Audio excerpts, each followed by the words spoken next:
The US dollar fell sharply against several risk assets yesterday for objective reasons. As indicated by the data, ADP employment in the US decreased by 32,000 in November, while economists had expected an increase of 19,000. The report published by Automatic Data Processing raised serious concerns about the state of the labor market in the world's largest economy.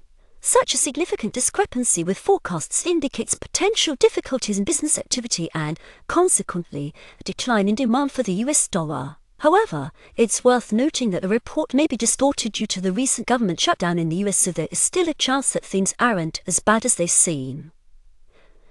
In contrast, the euro, pound, and other risk assets received support from this news.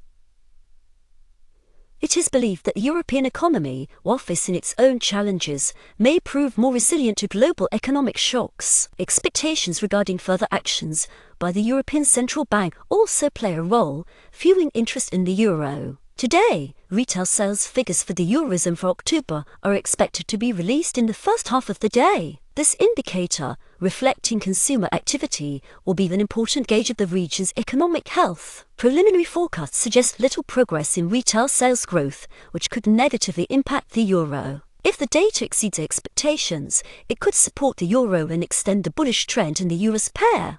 As for the pound, data on the PMI index for the construction sector in the UK in a speech by Bank of England Monetary Policy Committee member Catherine L. Mann are also expected in the first half of the day. The PMI index, reflecting business activity in the construction sector, will provide important insights into the current state and prospects of one of the key sectors of the UK economy. A value above 50 points indicates expansion, while a value below 50 indicates contraction.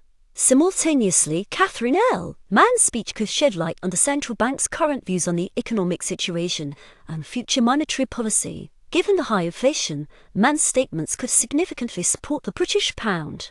If the data align with economists' expectations, it may be best to act based on the mean reversion strategy. If the data are significantly above or below expectations, it would be advisable to use the momentum strategy. Momentum strategy breakout for EUR/SBY on a breakout above 1.1670, targeting 1.1700 and 1.1726. Sell on a breakout below 1.1649, targeting 1.1623 and 1.1590. For GB plus buy on breakout above 1.3350, targeting 1.3372 and 1.3400. Sell on the breakout below 1.3323, targeting 1.3293 and 1.3266. For AUD buy on breakout above 155.50, targeting 155.80 and 156.15.